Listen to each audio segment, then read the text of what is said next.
I'm Matt, and welcome to the Good Trouble Show. Monday evening, we aired a special show with researcher Rob Heatherly, who uncovered a highly organized group of debunkers editing Wikipedia pages of anything they consider pseudoscience, such as UFOs. Today, Rob returns to bring you a deep dive into the Guerrilla Skeptics. So I run a Wikipedia editing group, and it's an international group of approximately 150 people.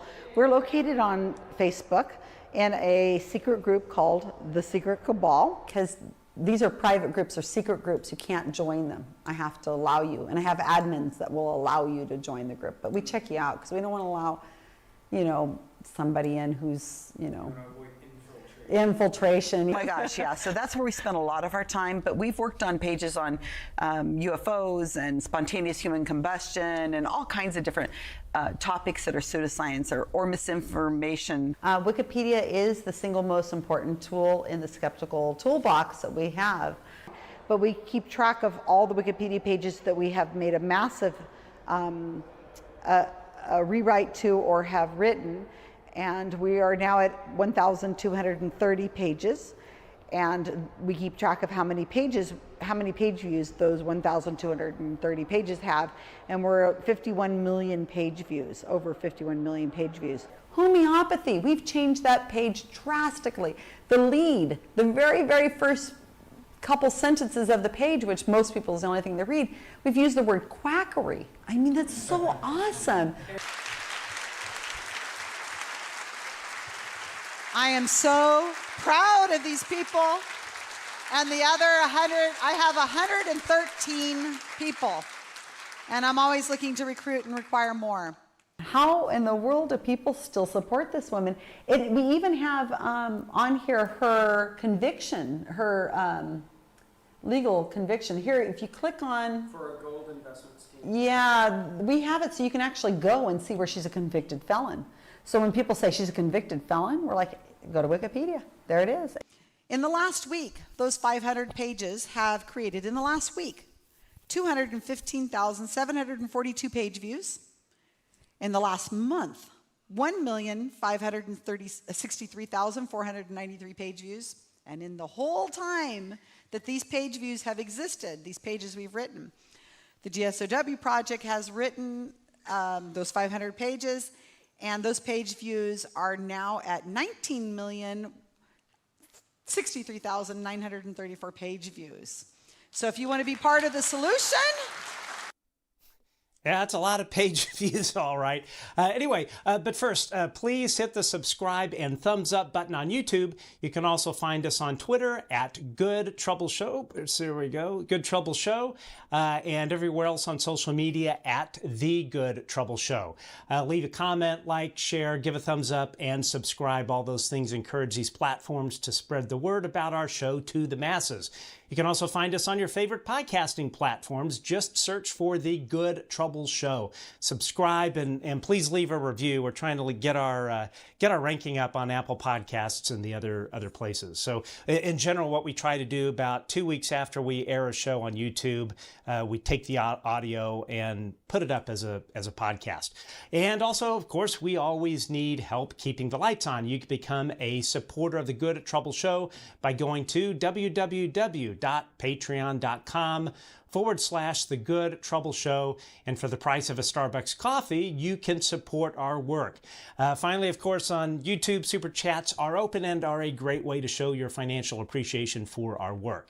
And as always, I want to thank our financial supporters on Patreon and on YouTube. So, our next guest returns with even more information about the Guerrilla Skeptics and their efforts to bring their bias to the supposedly unbiased Wikipedia, which we know it's not now. Please welcome researcher Rob Heatherly. Rob, how are you, man? Oh, hold on, I muted you. Okay, there we go. Let's try that again. We're off to a banging start. Yeah, I'm doing well. Excellent.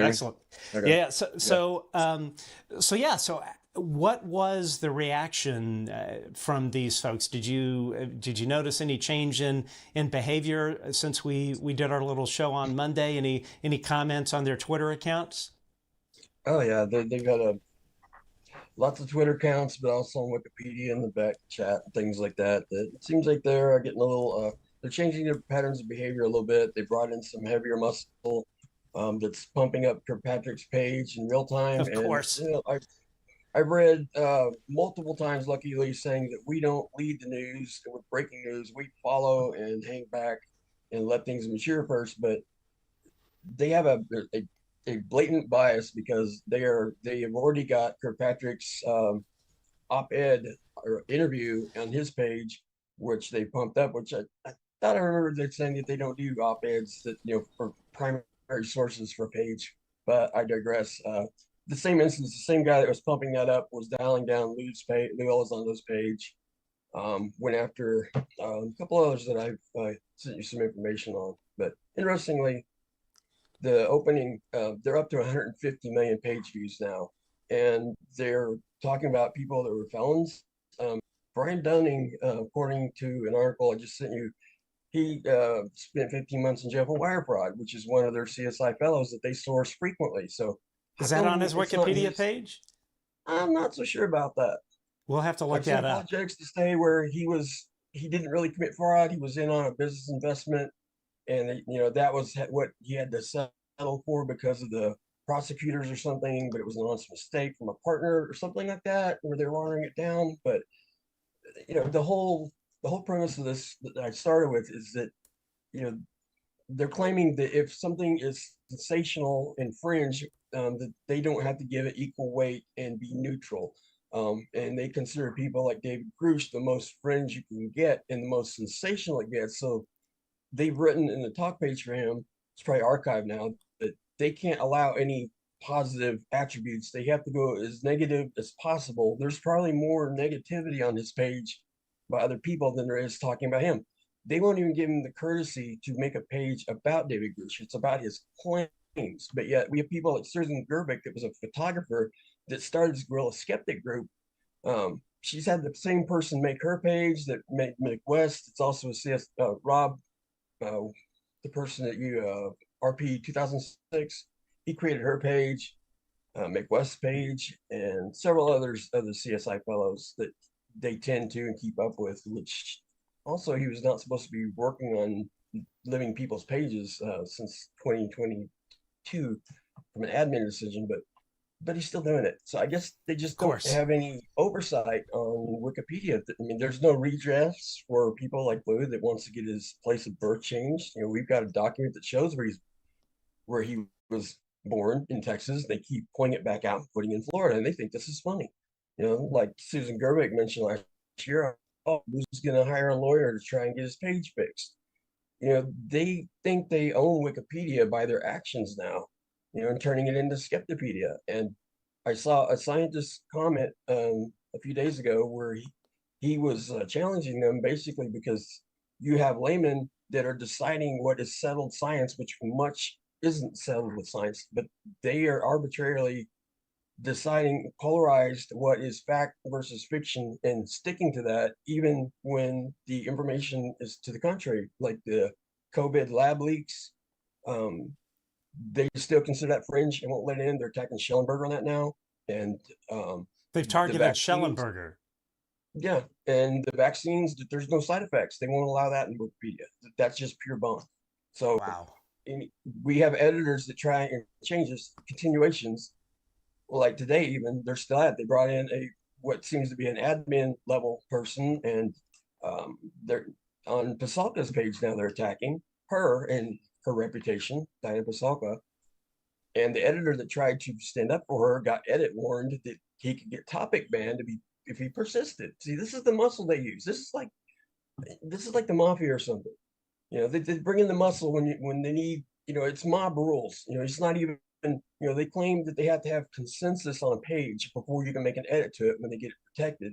But yet their editors monitor and have the majority on those pages. And when they get contested, like, a mid-level admin today, they bring in somebody above them and give them all these warnings and slap them with all these rules, which they happen to have helped write a lot of these rules. So it's a complete self-sealing process that they have, that if you don't know the game that they've created out of this, you're going to get bumped off the board in a heartbeat. So they are systematically dialing down not just people in ufology, but any science or like homeopathy. There's legitimate studies that show that there is merit to that. But and their claim to fame is that they call it quackery and ridicule anybody, even scientists. They're actual accredited academics, not just people self-labeled science writers, but actually people that have degrees in these fields. They are arbitrarily bumping them off their own pages, discrediting them with op-ed pieces by other people. If they can find it in the mainstream, and here's how they also do this. If they have enough people write articles that's saying that that's bunk or discrediting somebody's work, then they keep citing those into an article and say, well, mainstream consensus shows that they're bunk, ergo, we can put that on their wiki page and discredit them when they're helping to generate the articles. And I find it very interesting that Kirkpatrick now is having talking points that are almost identical to Stephen Greenstreet. I know, isn't it crazy? Yeah, he also had a show earlier this year with Mick West, who, Greenstreet is very close to Susan Go, not Gerbic. You're not the center of the universe. Sorry, Susan Go is. She'll debate that with you till hell freezes over. But it just, we're seeing the circle closing. That it seems like Susan Go's wish list in the Pentagon to inject psyops into public affairs, into the domestic realm that she was arguing for in 2003 in her paper. If she could create a dream list of how to control the narrative in the United States, this would be it with Wikipedia. And it's interesting that Wikipedia started around the same time.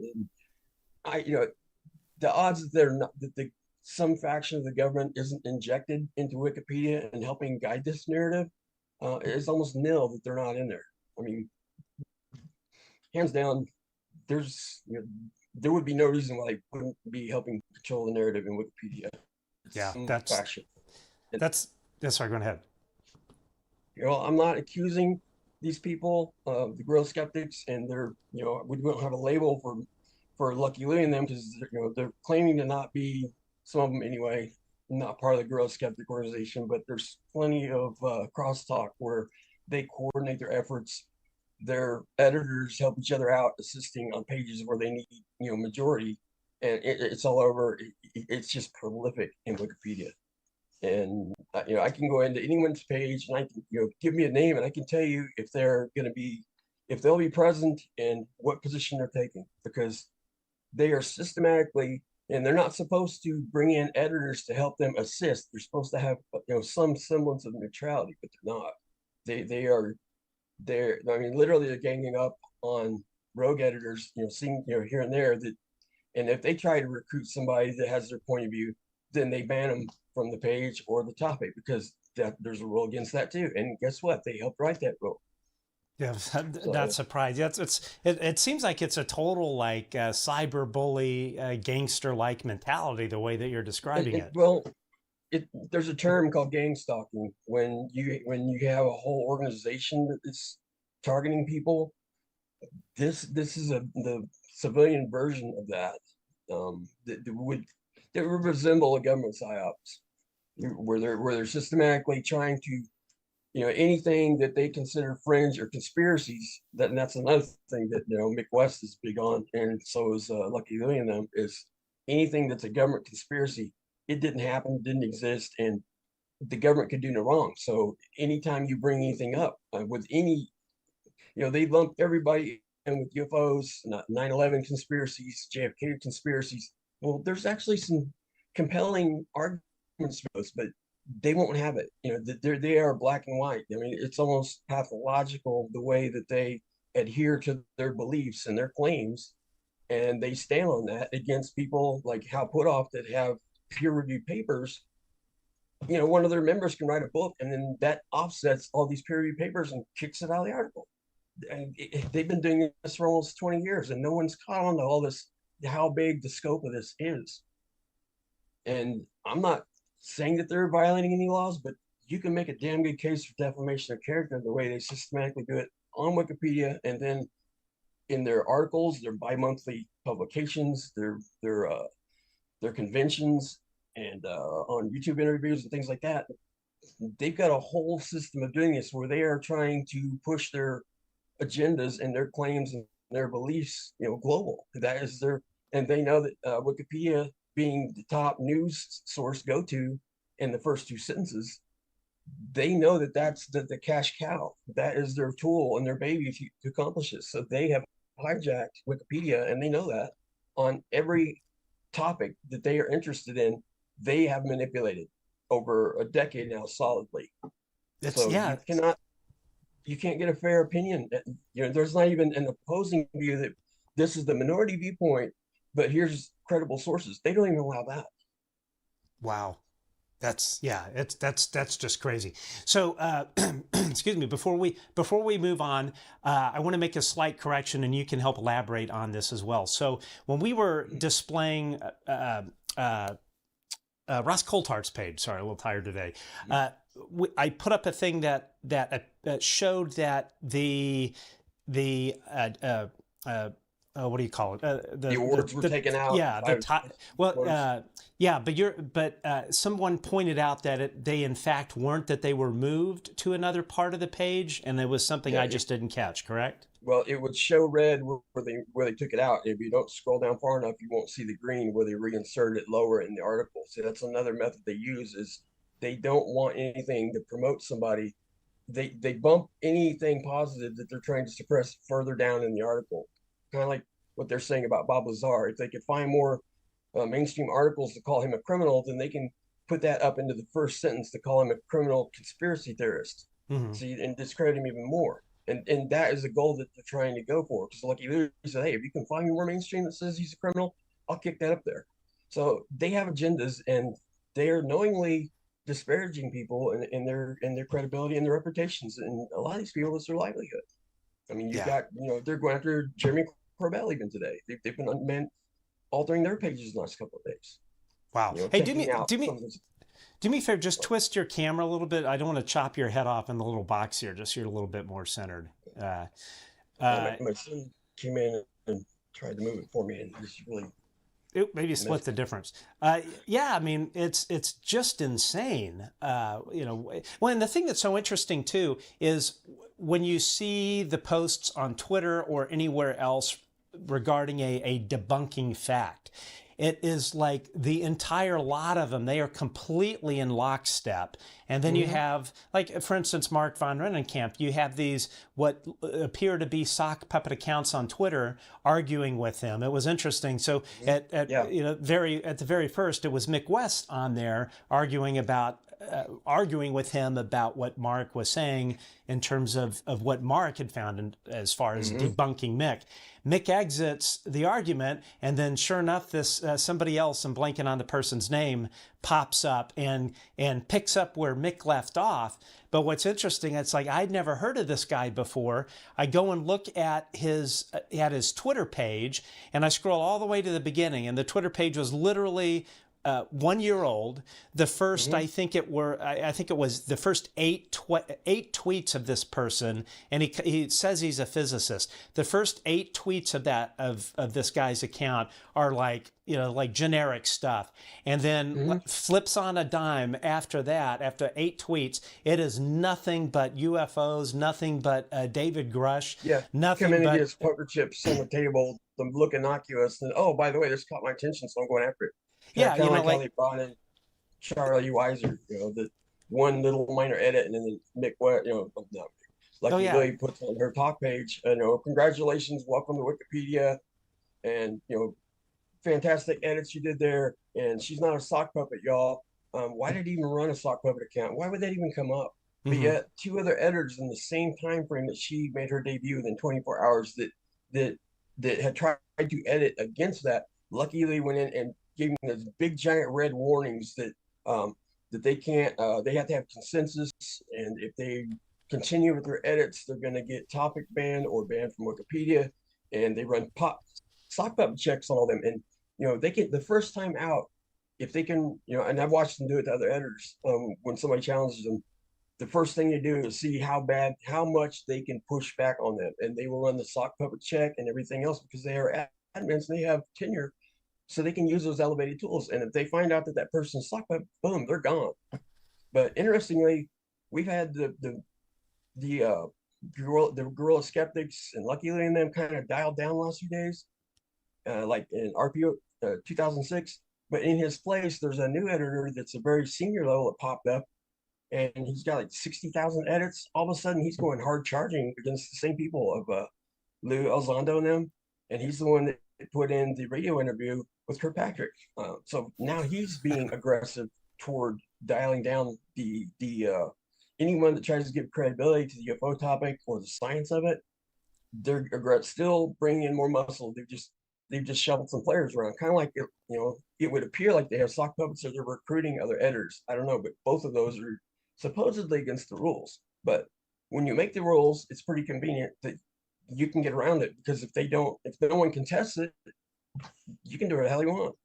So on Twitter, Mick goes in, argues with Marek, then he tags out of the wrestling ring, and then another person tags in. Maybe that happened with Lucky Louie. So Lucky Louie started catching all this heat from our show on Monday, so he's going to lay low. So he either has one of his cohorts, or it's probably a sock puppet of Lucky Louie, because he's going after the same things. Am I following you? Following your line of thinking? RP 2006 and the senior editor have over 70 different pages in common, and several years of history, and I think it totaled like 5,000 edits together on the same pages. So wow, they are very close in with each other. Let's just put it that way. So if it's not a sock of his, it's another editor that is in lockstep with him, which is also supposed to be a violation of rules, because I've seen editors that were on the page and they got pushed out for the edits they're trying to make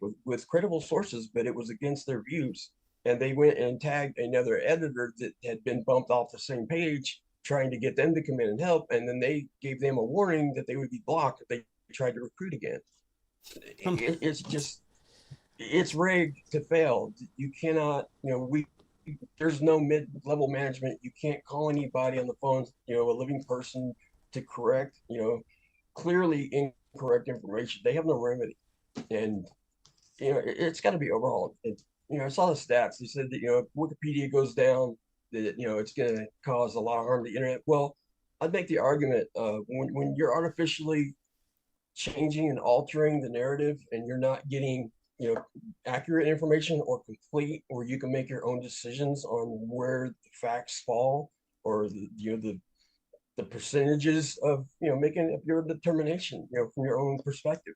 You've got laymen making decisions on all sorts of things, in medicine, physics, you name it. If they have an interest in it, you're not getting an accurate representation already. So on those topics, it's no, because you're not getting a neutral or an accurate point of view on much of it. So whether it's there or not, at this point, you're better off without it. Yeah, because it's not accurate. I can tell you for a fact that Monday's show caught the attention of some allies that are active people in the intelligence community. I'll just put it that way. Mm-hmm. And if I were a betting man, I would say that has rolled over into certain members of Congress that just might be paying attention to this thing now. So speaking of debunker, I wanted to get your reaction to this tweet from Mark von Rennenkamp. Mark's a friend of the show. Hopefully we'll have him on one day. Absolutely love his work. He really is, the guy's just a solid citizen. Yeah. But Mark posted this today. Per a Senate source, Kirkpatrick appears to be a disinformation agent. He is not being honest about what he heard from the whistleblowers that were referred. Arrow shared no info on UAP whistleblowers with Congress. Deputy Undersecretary of Defense Hicks may have fired Kirkpatrick, and he CC'd Ask a Poll. I'm not sure if that came from our friend Matt Laszlo, but what are your thoughts on that?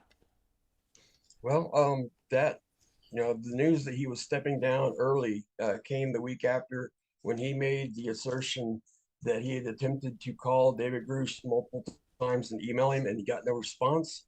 He wasn't expecting the blowback from that, where David issued a statement with his attorney that no such communication ever took place. Prove me wrong. I mean, that's my part on the last, but a statement saying he's lying never happened. And if they had the receipts, which you're supposed to keep for all comms, phone calls, emails, and all that stuff for perpetuity by law, they would have that to show. And any attempt that they would have had to discredit David Grusch, as much as they want to try and prove that he is invalid, they have not been able to do that with anything. With all of his assertions that they claim are just wild claims, and just from this little group of the same people that started with NIDS and all SEP and all that. No, the 40 people that worked in this crash retrieval program, or legacy, or people that did work in it that have given testimony to the ICIG, they said it was credible and urgent.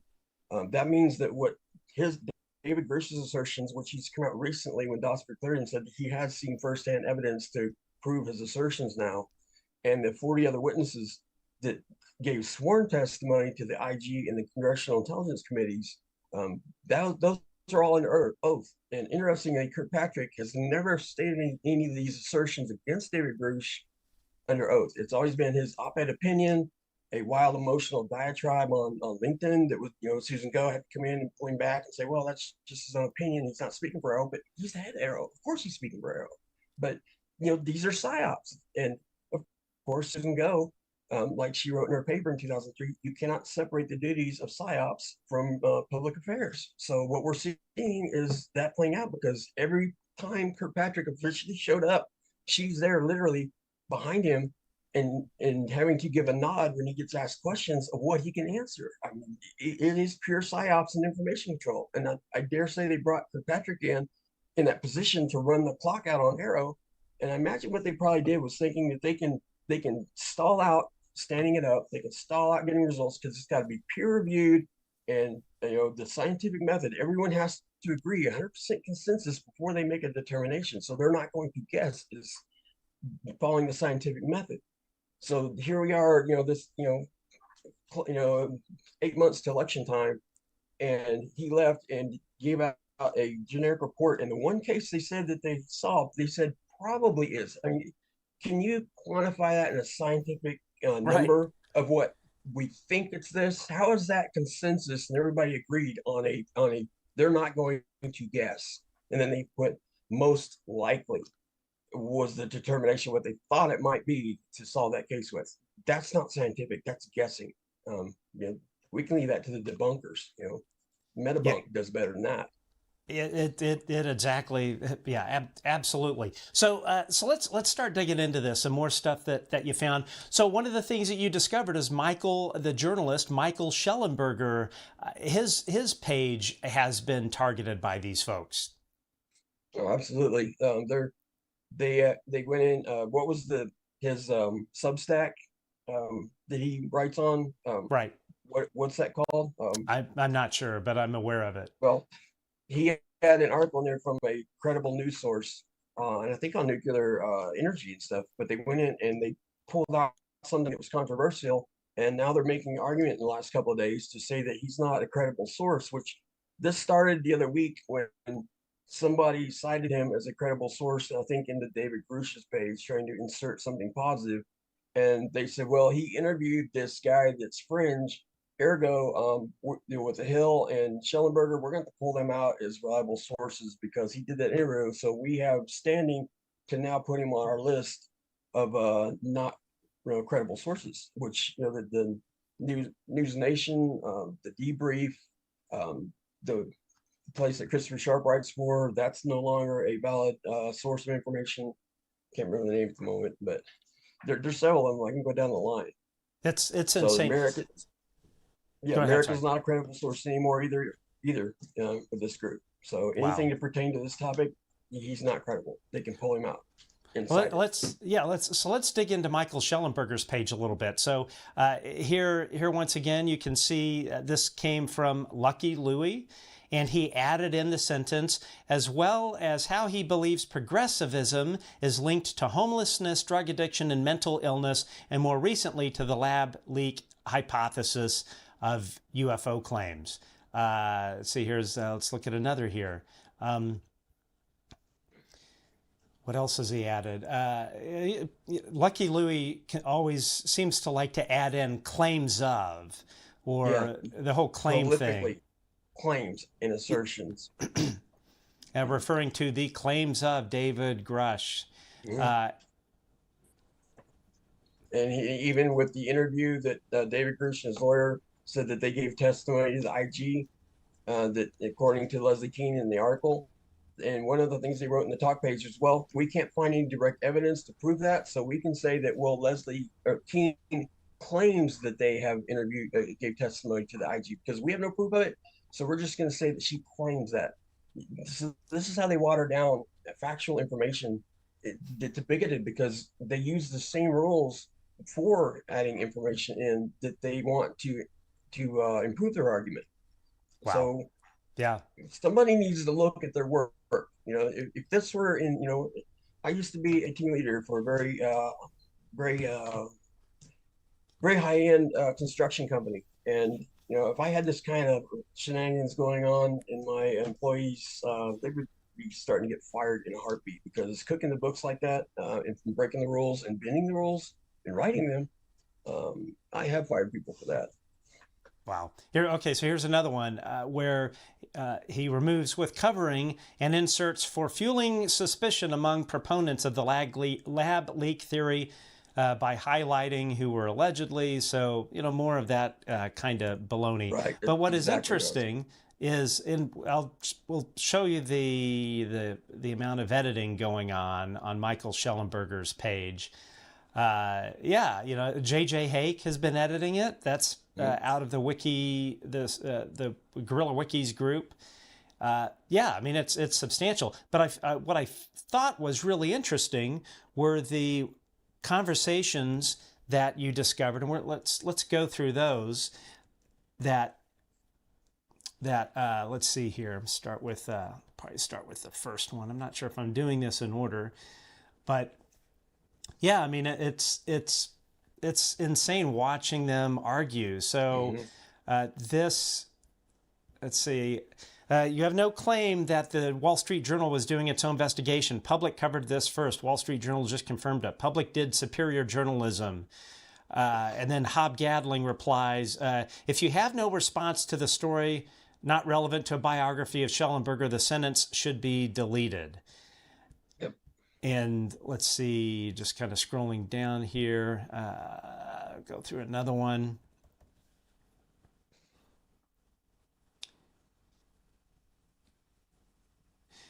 And this is from, I'm not sure who this is from, but there's this somebody arguing back. It says, as for why Public published a few days sooner, probably because Wall Street Journal is a reliable source and it takes time to verify and confirm reliable stories. Who is this comment from? Do you remember? It's probably in the screenshot right before or after that. But it's one of the crew with Lucky Louie and them.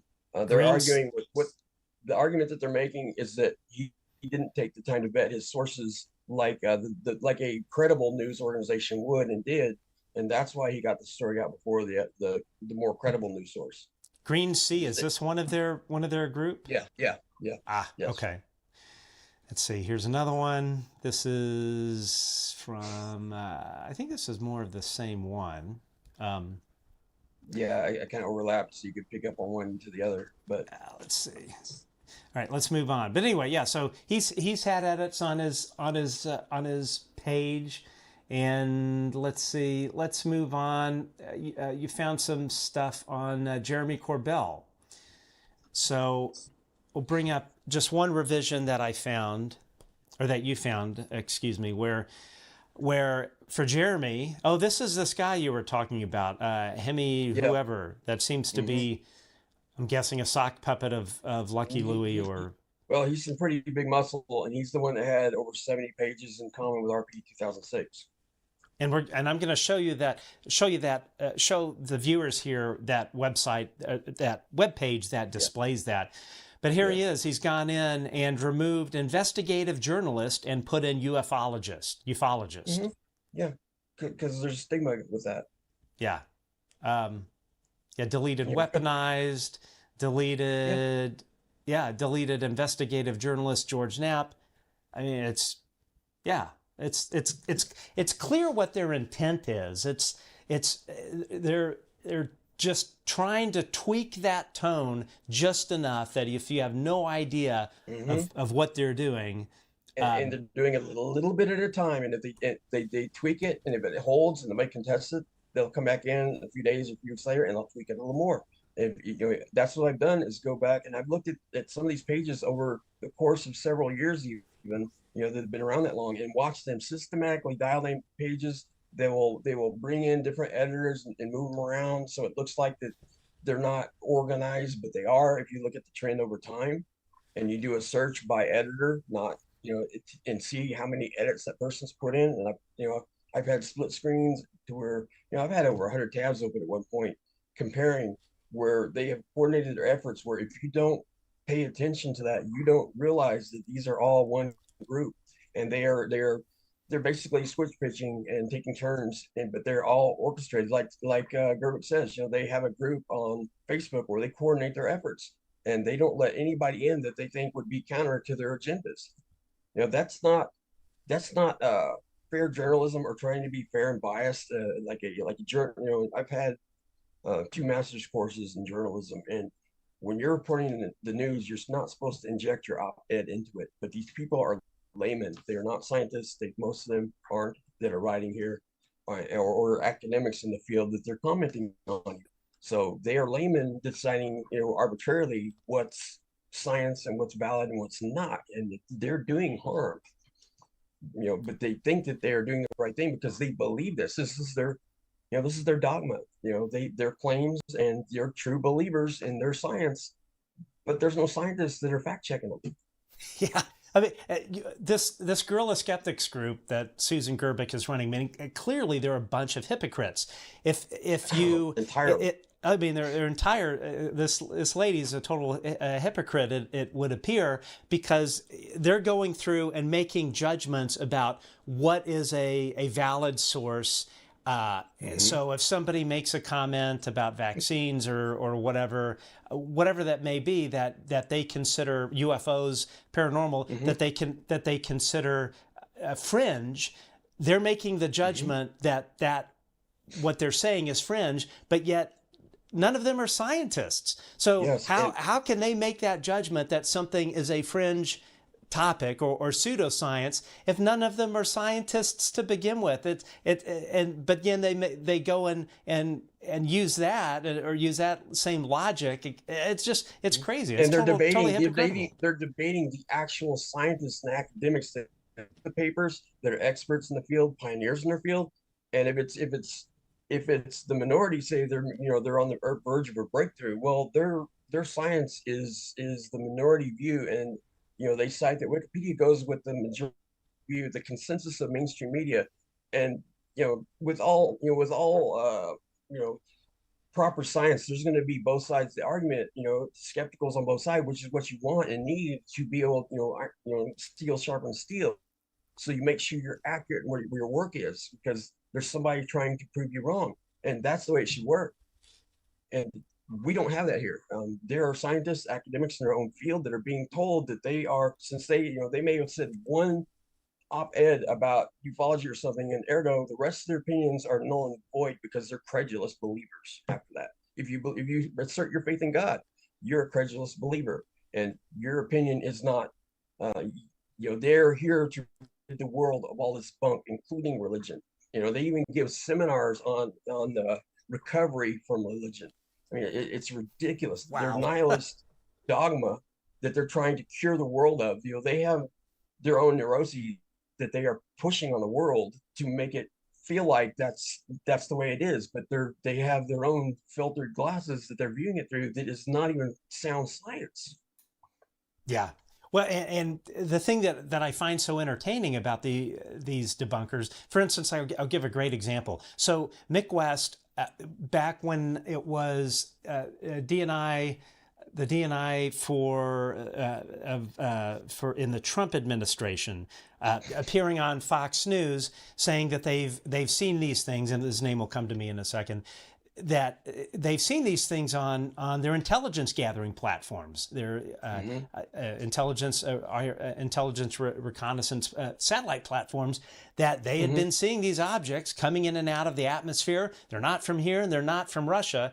So Mick posts about it, and he said, and the gist of the tweet, I would have to really go digging to find it. But basically, what Mick was saying is because this guy is the ODNI director under the Trump administration, and everyone knows what I think about Trump, that he must not know that he doesn't know what he's talking about. Exactly. Yeah, he's QAnon, conspiracy fringe. Right. Yeah. So here's Mick West, King Debunker, possibly Lucky Louie, who is saying that he knows better than the Office of the Director of National Intelligence. And he knows better than the pilots because, as he's determined, because he's talked to Fravor and Dietrich, and when this was like 17 years ago now, 2004, longer than that. They had a minor discrepancy in their times, in their testimony from here and there, and I can tell that Dietrich is having a tough time accepting that there's something out there we don't understand, we can't control, and if it's a threat, we are helpless. When you're a mother and you have children, that is a terrifying thought. So she's I've watched him on an interview with her to cause her to want to try and find the mundane because she's scared of the alternative, and he used that as a weapon against her. Well, her story's waffling, and pilots aren't credible sources. That he's making the assertion that the Tic Tac was whatever, the flavor of the day because it keeps changing. That they can't judge the distance of an object, the size of it, the speed. These are our Top Gun fighter pilots, and we have a video game programmer telling them that they are not credible sources because they can't trust their eyes in the cockpit. Yeah, which he's even stated on a interview not long ago that he has visual hallucinations of spiders raining down the walls at night when he's trying to go to sleep, but he knows that they're not logically there, so he's not scared anymore. Then how does he even trust his own judgment? How do we know if he's looking at a screen to determine something on one of these Pentagon videos, that what he's seeing and what's actually there? How do we know it's the same thing? Because my mother had a head injury. She has visual hallucinations. It's not a one-off thing. It's chronic. So, and I'm not making a diagnosis, but he stayed plural. So that tells me it's an ongoing artifact. And to what degree, we don't know. But he says that he got nervous about pilot's license because of the congestion in California. But if you have this kind of a diagnosis, how can you get a license to fly a plane even? You may see something that's not there. My mom can drive down the road, look over in the field, and sees covered wagons with horses and cowboys pulling them. She knows it's not there. But if she were on the road and a car's coming at her, she'll swerve if she thinks it's there, because you've got to make a split-second decision. So I challenge his credibility of what is he actually seeing? We don't know. Yeah, seagulls, I guess. So let's get back to this new account that you found that seems to have jumped in the place of Lucky Louie, and I think we all have a pretty strong suspicion who Lucky Louie is. But take a look at this. So you sent this page earlier in the day. This is the global account information for this person who does appear to be part of this gang. So this person's been around since 2017. Total edit count 51,802. That person's been pretty busy. Number of attached accounts, that's what I want to show here, 150. So these are all of the accounts that this person holds. So we click on one, it's in Arabic. What is this one here? That looks like it's Thai, maybe. I'm not sure. But yeah, it's Russian too. But look at all of these accounts that this person has basically sat on. Again, there's the account summary. Yeah, but what I wanted to show, their username is registered in each language. So on each version of Wikipedia, they can go in technically and edit under that name in every language. That partly I understand that there's sincere reasons to have your name, in that many languages, because you don't want somebody replicating your name under another language that's registered and then think it's you from the English Wikipedia. So there are legitimate reasons for this, but they have gone in and registered in their names in as many countries as they can, and they've already stated that they're trying to make this global. They're looking for people with other with other languages, bilingual, that where they can get their nihilist dogma out to the world, and that's their goal. Speaking of multiple languages, you sent this earlier. So this guy writes in Russian. Mm-hmm. So what you found is he does a lot of Wikipedia editing in Russian as well as English, correct? Yes, and didn't you find that that 501 that Gerbic that she's receiving millions of dollars in donations from overseas donors? No, it wasn't. It wasn't her. It was the Center for Skepticism. Skeptical Inquiry. Yeah, we looked at their financials, and they receive a considerable amount of money that's wired in from overseas. And again, this outfit, they have 5.7, and I may have it here. I'm going to take it off here, see if I can find it. But I believe I might have 17 million or 27 million. It was they had on the bottom of the ledger. Yeah, it was something like that. There literally just almost hundreds of stuff that you've sent, and it's in terms of data, and it's to be honest, it's been a little. Oh, here we go. Yeah, I found it here. So this is the Form 990 IRS for 2021 for this massive skeptic organization, Center for Inquiry. And I think it was on the 2021 where they called out the amount of money coming in from these overseas sources. And you really have to kind of dig in here, scrolling. Let's see, it's in here somewhere.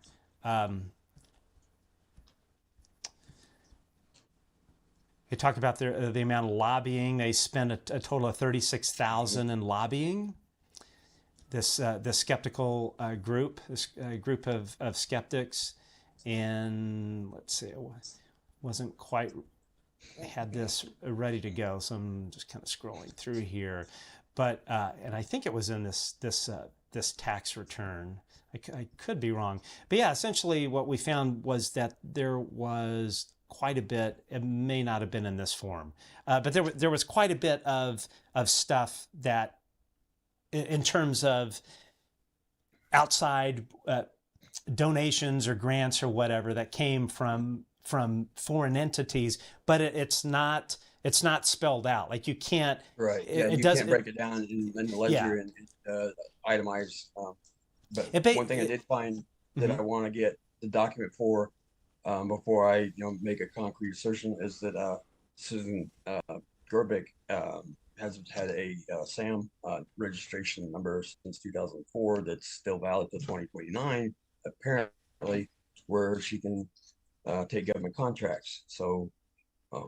That is very curious why she would have that if she's a nonprofit 501 that isn't working for the government, but yet she can take government contracts, and she has a number registered for that apparently. Now, is this a suspicion, or this is something that you have proof of? It was under her first marriage name. I'm sorry, say that again. She was married in her Wikipedia page. It shows that she was married till 2004, and it was under that name that it was registered under.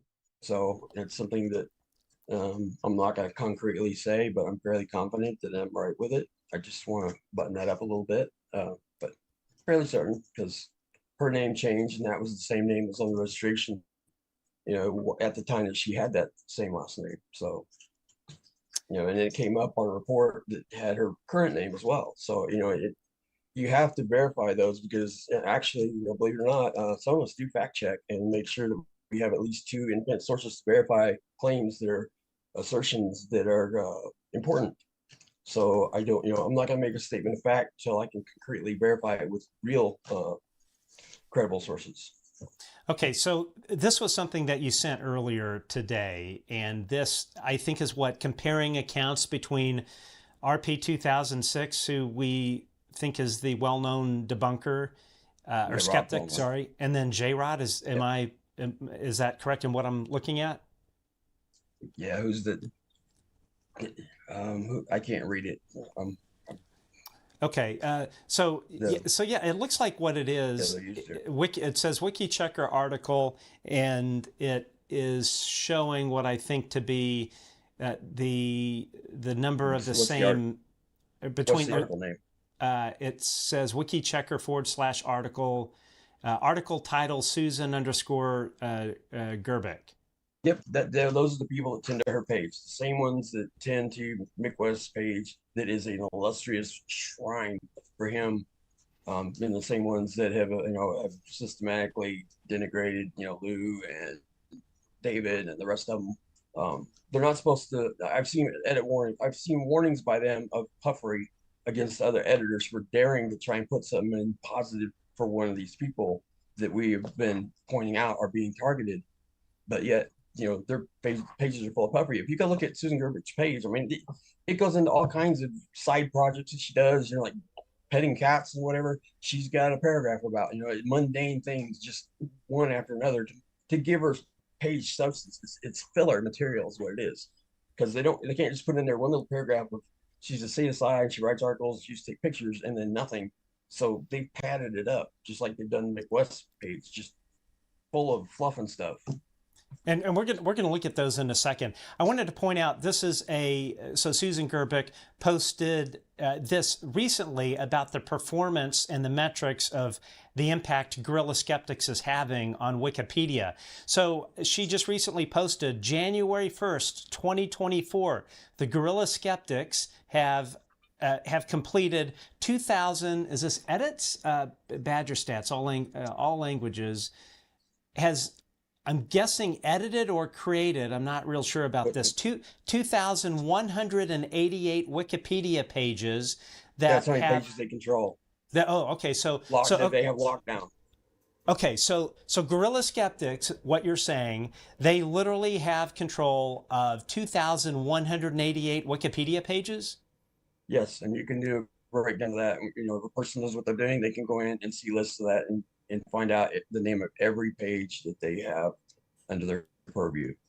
And to give you an idea of this, this is not some small operation, people. This is a well-organized effort. And if you think they're not really having an effect on anything, think about this: the page views, the total number of page views. Is 155,858,119. I mean, let that sink in. Yeah, and if they're using those for credible sources when they're trying to get a fair, like for instance, if you try to get a fair evaluation of David Grusch, because he's only been on the scene since June 5th, you go and look at that in the first two sentences that they said in the opening argument for videos. That's the most important, that most people don't read past that. So let's put our agenda in the first two sentences. When you go look at David Grusch's, all down the page, it is nothing but they won't even put his own name on it. Give him the courtesy of that of David Grusch. It's David Grusch's claims. So they're trying to make it not even about him. It's about his assertions, and then they systematically debunk his assertions, and it's loaded full of opinions of why his assertions aren't true. And they even have pictures of some of the debunkers in there. At one point, they may still be in there, but they tried to put Shermer in there with a picture, and Kirkpatrick is in there, and you got all these opinions. Well, Mick West doesn't think that's accurate. Well, Mick West has never held a security clearance. He's never worked in a classified program. He doesn't know what the hell he's talking about. He does. No, he doesn't. And speaking of which, Kirkpatrick with his interview with the light bulbs that the fluorescent balloons that look like a Tic Tac. Mick West debunked those 7 months ago and said that Kirkpatrick was wrong and he explained why those couldn't have been a valid explanation for it. So he inadvertently already debunked what Kirkpatrick said in his radio interview a day or two ago, that wasn't possible. Yeah, there's going to be some more coming out about that. I was on the phone with Mark von Rennenkamp earlier, and Marek, in true Marek fashion, is doing some excellent investigative journalism. So there's more to come about that. That's already in Kirkpatrick's Wikipedia page. You know, a little feather in his cap with that interview. Yeah, we're going to get to that in a second. So going back to this new person that seems to have taken Lucky Louie's place, again, another page, a lot of stuff written in Russian. So I mean, who knows where this guy is from? But yeah, and then go ahead. Sorry, it's systematic because when they start getting heat, they get pushed to the admin board for review. They start switching out players to take over for them. I mean, it's like a game of Risk in baseball, and you know, mixed in to where if you can't run the bases, you get a stand-in to run for you. Yeah. So when they get heat on them, they bring in another player, and you know, like she says, her organization is 150 at least, and Lucky Louie and them don't claim to be part of the Guerrilla Skeptics. You know, they're contesting that, so they have their own group. So we've got two groups here interfacing with each other at least. Okay, because they're pitch hits going back several years. It's the same players over and over that keep control of these pages. And when I see that, you know, a number of editors that come in to challenge it, if there's sufficient numbers, they'll go and recruit enough to get control of the page because they have that to pull out of their resources. So you can't go against these groups. They've got too many players. You know, wow. It's like GameStop. So I want to show this. This looks like this is from the same guy, but yeah, this is the same guy, and I guess he's claiming edit warring. I'm not sure what this was something that you sent. I'm not sure what we're looking at here. That is where an editor tried to, I think, speak up for Shelenberger to say that he was actually a credible source, and they were warning him to not make any more claims like that. Don't try and insert this in the article, and if you persist, we're gonna topic ban you. And that's a big deal when if you say, you know, you spent several years and you've got, you know, maybe a degree in the field, and you're completely immersed and have been tending to this for years. You know, some like could have tens of thousands of edits on their topic because they're an expert in the field. If they, you know, I have seen this many times over, they will topic ban those people for daring to argue with them. If their position is against their beliefs, then they get topic banned. Check for sock puppetry, and if they happen to, you know, have a sock puppet that they can find, then boom, they're gone from that too. And I have seen them sock puppet ban a editor for they think that he might be a sock puppet. They couldn't prove it, but they still banned him from Wikipedia. Then that a kick in the crotch. Wow. Yeah, that's that is just insane. So here's more stuff that you found on Lou Elizondo's page. This is from this same guy, this person that seems to have taken Lucky Louie's place, where has added in, just like Lucky Louie does, has claimed to be supported by former Senator Harry Reid. But yeah, so and this was a fairly recent edit, right? Well, yeah, we enough people complained that they weren't giving Harry Reid any credibility for writing the header letter that was official, that Lou Elizondo was the head of ATIP. So I think this is them bowing a little bit to pressure, maybe. I could be wrong on that, but this is where they gave the first nod that Harry Reid might be credible, but then in the same paragraph, they lessened the verbiage to where it's more derogatory toward Lou. So they gave a little bit, but they took a lot more. Wow. Let's see here. Here's another one. This is a one that you send. More useful links for WP Fringe, etc. For conspiracy theorists, everyone is trying to censor them, and the cabals are everywhere in the government on Wikipedia. From Wikipedia's point of view, not only for Lucky Louie or GSOW, but for all edit patrollers. When promoters try to get their way, there are pages to protect other than reporting edit warring and sock puppets. Pages that are persistent target of sock puppetry can be protected. That's all standard for Wikipedia, says Paleo Neonate. And then Susan Gerbic comes in and says, I think you should go on this interview tonight and tell them this. So I don't know, was she just being snarky there? Well, yeah, to see what he's doing is coming in on Wikipedia, and he's stating to all the editors that, okay, anybody that dares to try and come in here and change the consensus and topic, and to contest this on our pages and stuff, that is a warning. Don't dare to try and do that, because we will ban you from the platform, penalize you, whatever it takes. That we're not going to tolerate it. We have control of this. That is their shot across the bow. And they think that that person would hold weight outside of Wikipedia to challenge, academics, scientists, and experts in their fields. They've given between their CSI groups and their conventions and crap, they think that they have a lot more power over the real world than they actually do, which is kind of minuscule in the big grand scheme of things. But they're so used to controlling their narrative and their small worlds that they've built for themselves. They think they have a lot more weight in the real world than they actually do. When I raise my kids, I've let them skin their knees before they break their legs, but I don't think these people know that concept. And when their worldview gets shattered of their claims and their beliefs here with their dogma, when it's finally being challenged, because they have not been challenged from the inception. But nobody has figured out that they have this large of an organization that has hijacked the platform. They're not used to this. It's highly irregular for them. So they have all changed their behavior since it started. And I can document that too. So let's look at Sean Kirkpatrick, an edit that you found again from this Hemi Achura that is doing a bunch of editing. The name of an extinct animal from way back when. This guy seems to have a degree in like paleontology or something of zoology. Got it. Okay, so here we go. So this guy added in a quote describing these individuals as a small group of interconnected believers and others with possibly less than honest intentions who promote a whirlwind of tall tales, fabrication, and second or third hand retellings. Then let's see here. That is directly targeted at the whistleblowers. With their Grusch and the other 40 that did. He even made Kirkpatrick tried to make a claim a little while back that he had about 40-ish whistleblower, 40-ish people working for that worked in programs. So he tried to imply and infer that it was the same 40, but it wasn't. Got it. Okay. IG, not the same people.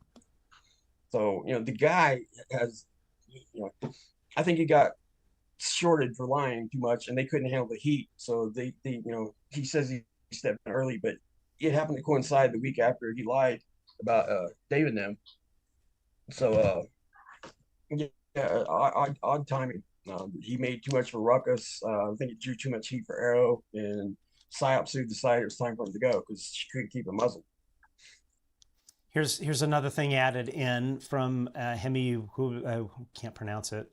In January 2024, Kirkpatrick published an op-ed stating that he had found no evidence of aliens as director of Arrow, excuse me, and that the allegations of a cover-up of UFOs and U.S. government, quote, derive from an inadvertent or unauthorized disclosures of legitimate U.S. programs or R&D that have nothing to do with extraterrestrials. Some are misrepresentations, some derive from pure unsupported beliefs. In many aspects, the narrative is a textbook example of circular reporting, with each person relaying, but the information often ultimately being sourced to the same small group of individuals. So there he is with, once again, adding more stuff in. Go ahead.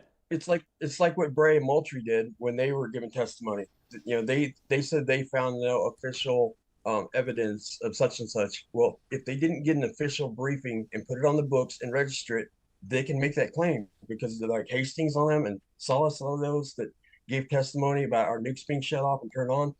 Though that evidence is that was through the government itself, the military, that those records came out. They didn't come out of the news. It came out of the military records of FOIA releases and stuff.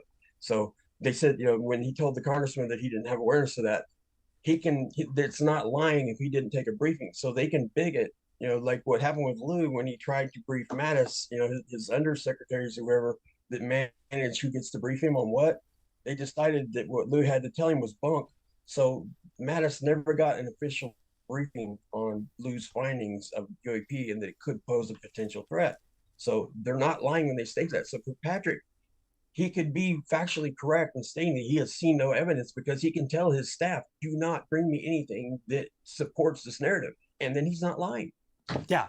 No, exactly. And I can tell you for a fact, because I spoke to someone that was former UAPTF, that I'd say 99% of the people have no idea who this person is, who said that they specifically went, and this is after it was, I believe, disbanded, but they went to, they contacted Arrow and said, we found where the CR, where the Crash Retrieval Program is located, and we have information for you. After repeated attempts to telling Kirkpatrick this, Kirkpatrick never returned the call, the email, or anything like that. So I think it is exactly what you said. And you know, the other thing I'll state as well, I have been told by multiple sources that Kirkpatrick very much knew about the CR program, knew a lot about it before he even stepped in to Arrow. So, and actually, another thing that I think was reported, but people may have forgotten about, Kirkpatrick was part of a large presentation on UAP a number of years ago in a giant auditorium that is set up as a humongous skiff. Kirkpatrick went in there, did a presentation. This is all way before, I think this is when he was at Space Force, did this presentation in front of a whole shit ton of CIA personnel talking about the whole UAP issue. So right. And this was confirmed by two separate sources that were there. So I truly think Kirkpatrick is on a scorched earth policy. He got caught, we'll just say it nicely, in a nice way, misstating facts, if you know what I mean. And he got caught with his pants down. And now he's trying to clean up his image. He's in PR, Kirkpatrick, or some people call him Jerkpatrick. Sorry, say that again? He's in revenge mode. He's in revenge mode, yeah. He got challenged, and how dare anybody call him a liar for lying? How ridiculous is that? And it caught up with him. David Grusch testified to Congress that Kirkpatrick, I think, was over NRO while David was there and part of the UAP task force. David gave testimony to Congress that he had briefed Kirkpatrick on information that if he had followed through with the information, he would have drawn the same conclusions that David did, that he would supply in a skip. So under oath, he testified that he gave Kirkpatrick that information. There's got to be a log of that somewhere. Yeah. And again, the thing that is not surprising is Kirkpatrick is using the exact same talking points that Greenstreet has put out, all this same kind of crazy conspiracy stuff. And then, of course, Kirkpatrick in his op-ed goes and hyperlinks to Greenstreet's bananas story. It's just using the same language as Mick West now. They've consolidated their talking points is what they've done. And it's spilling over into Wikipedia now, too. It has been there for a while. I am telling you, it would not surprise me whatsoever if there is a government connection to this whole group. Either the government is funding them or directing them, or Susan Go is involved with this. Somebody needs to dig and try and find that evidence. I'm telling you, there is a there. It also, these folks could also be funded or directed by a security company. So for instance, we'll just say like Lockheed Martin, their security contractor that runs security on their programs, let's say it's Blackwater. So all of these Blackwater folks, these contractors that work for Blackwater, these are all, or a lot of them are former Tier 1 operators, Navy SEALs, people like that have the background to conduct these kinds of psychological information warfare type things, which when you step back and you look at it from a 50,000-foot level, it is crystal clear. All of these debunkers are coordinated. It's crystal clear that they are in lockstep with this Wikipedia Skeptics, Guerrilla Skeptics group. It is. We just need the hard proof. But if you look at the whole thing, there are too many coincidences for all of this to not be some kind of operation that is being run, information management. Especially like what put me on this trail in the first place. There's too many consistent speech patterns, and their talking points were too similar. In some instances, they were identical, and that's what started, catching my attention. Is like, hey, why is this person that shouldn't have any relation to this other one? They are repeating repetitively the same essence and talking points, and sometimes verbatim. There was no clear, above table connection to them at first glance. But when I started digging, I found that there was a lot of connections there, and started matching up that the sequence of people, you can follow the trail back, and then they are interconnected. When we're another, you can put all these people in one group that know each other. They might be too removed at most, but like with the federal government, they established that, if you're 2-person removed, you could be suspect according to the law. This is the way they wrote it. So, two removed is close enough that you could be influenced. And they don't, there are people, I'm sure that they believe what they're selling out there and that they're pushing back on, but they don't know if they're getting accurate information or not, especially if it's sub rosa by intelligence agents that have earned their trust, like with Greenwald and FOIA. Who knows what is true and what's not? He thinks that that's the gospel, and that if it's FOIA, it's fact. There's no way to fact check that. No. Well, and there are certain things that are exempt from FOIA, and FOIA is not the end-all be-all, because if you go and you stuff something in a private corporation, that's FOIA exempt. Exactly. NORAD, that's why they did it. NORAD, U.S. Northcom, NORAD is FOIA exempt. So, folks, you can't put all of your weight into FOIA. I mean, he has for sure dug up some stuff that I think has been very useful. Yeah, but I commend him for that. Yeah, absolutely. But FOIA is not the end all be all. The government, the intelligence community, they are good. They are professionals at hiding this shit. That is what they do. They lie for a living. When Congress first passed the first round of laws on UAP, I think it was 2022 that went in, that was enacted. I think it was like April or February 2022. The Pentagon had not released any FOIA or UAP information. They just balked at Congress until the laws were enacted and they started to enforce them. So Susan Go released 1,300 FOIA documents to the Sun in UK. And that was her first tranche of releasing information. And the Sun, the first thing they did was dig into alien pregnancies. Out of 1,300 documents, Susan Go did this? Yeah, it came out of the Pentagon. Everything. There's a email out there that says that all UAP or Lou Elizondo related information has to go through her desk, inbound and outbound through the military. It all has to filter through her, so she controls the narrative. And she released it. And remind the viewers what her what do you call it? A thesis was. She was a colonel. She had an MLS. She was psyops. She was a colonel.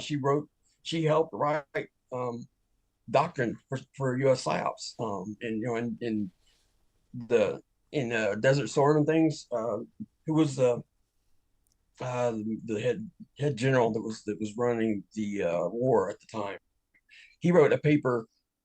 They got caught psyops because they instructed them to convince the visiting congressman in theater that they needed more funding and to artificially create the environment that caused them to feel the need to infuse more money, and that got found out. And she wrote that paper in 2003, the way forward or something like that, where ideally she wanted to set up a public affairs psyop that advises the president, that has their ear, and the head of the Pentagon. And that way, any inbound or outbound information they could look at and control the narrative domestically even. But she didn't get that above the table. But boy, this sure looks like something that, if she had a wish list and could put her plan into motion and not let the American public know about it, this would be the best tool, hands down, because it is the #1 go-to source of information.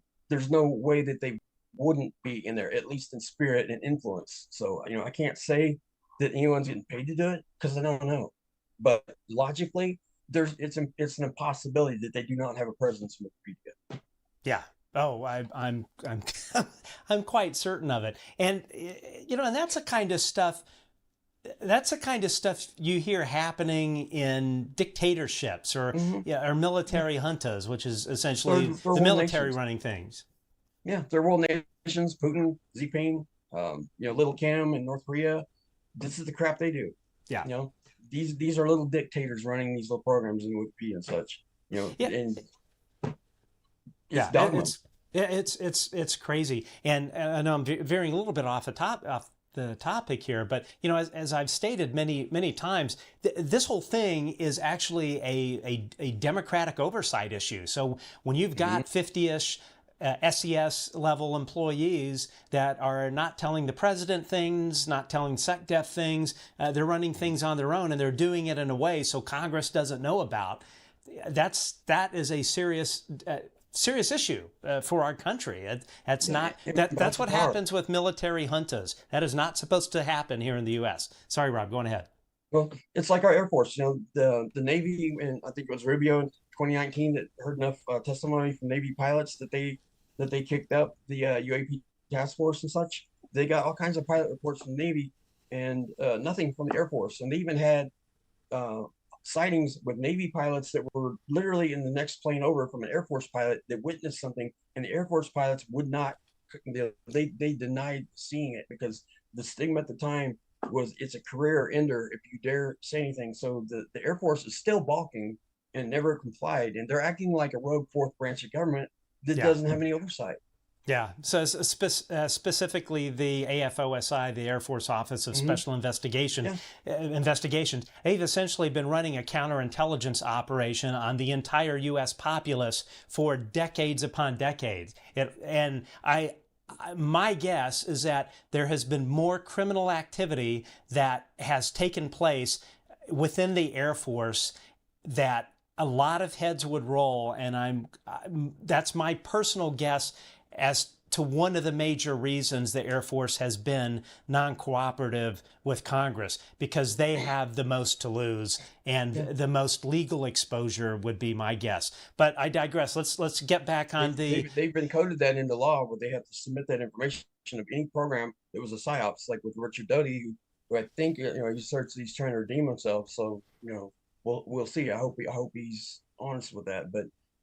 That's a classic example of a program that they want all the paperwork on. How many operations have taken place like that? They want it all. Right. But when you have no fact checkers to find out if they're telling truth or not, they rule the roost. Just like the second go around of the Roswell report. It was an enhanced version of bullshit from the first one. They just made it look more pretty and up to date. Yeah. They lied twice to the sitting president. Yeah, that was a classic case in shoveling a bunch of BS.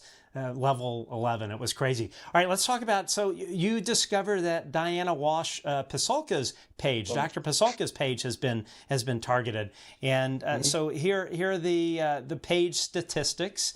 Average time between edits, 21.5 days. That's not too bad. But let's go down here to the top editors. Look at that. J.J. Hake out of the Guerrilla Skeptics Cabal. They're affiliated. Yeah, there you go. And I think we had a Signal message here, or something you had sent via Signal. Let's see here. They've ramped up in the last week or two going after her credibility. And I'm sure it's direct retaliation, because anytime anyone in the UFO field that's getting credibility starts getting traction, they have to counterbalance it. And this is what we're seeing. And now, user JPS, is that another person out of the Guerrilla Skeptics group? He's with the Lucky Louie group. That's a very high senior editor. He's got admin privileges. He signs off JPS, but his actual title is like, it looks like three cherries. It's a script from another dialect. So it's a symbolic, not a character set. So you can't even pronounce it what it was. Wow. So that's what he goes by. That's actually slang. He's not using his accurate title, but you can click on it and it'll link you to his page. But it will show three little characters that aren't words. They're symbols. So here this person goes. Article uncritically parrots some pretty what is ECREE? What is that in wiki language? ECREE. What's the context of it? It may be credibility. Okay, maybe that's it. Some pretty WP:/ECREE, all in caps. The credibility? Yeah, WP is Wikipedia / that's Wikipedia policy, and then what comes after that is an abbreviation of the policy, the term they're using. So okay. Whatever comes after the colon is what they're citing. Okay, so anyway, so what JPS says here, article uncritically parrots some pretty ECREE claims about quote-unquote base reality to alien abductions.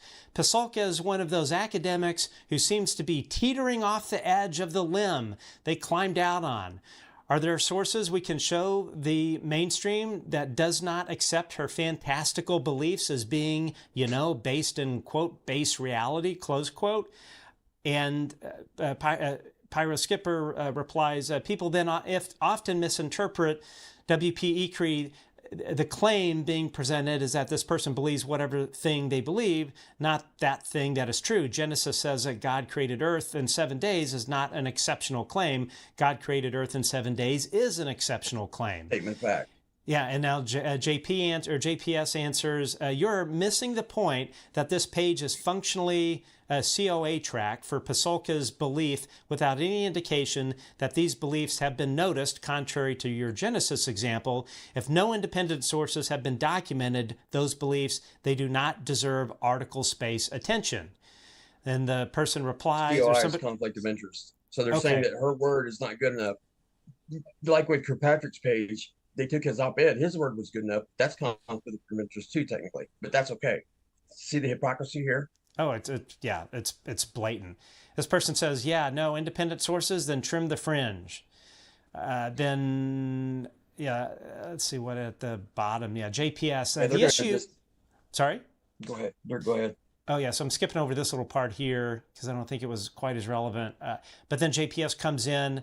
The issue is with the lies being told in the sources and parroted uncritically in the text. For example, Pasulka's beliefs that there have been advances in physics which were being led by investigations into UFOs is laughable on the face, and yet a podcast where this is allowed to be uncritically declaimed is included as a source. The Kirkus Review's quote chosen was not written by an expert who can evaluate the actual claims Pasulka makes. The article is functioning as a promotional trumpet for a bunch of fringe claims to which this obscure academic, wow, how insulting, obscure academic seems quite partial. That is not what Wikipedia should be showing.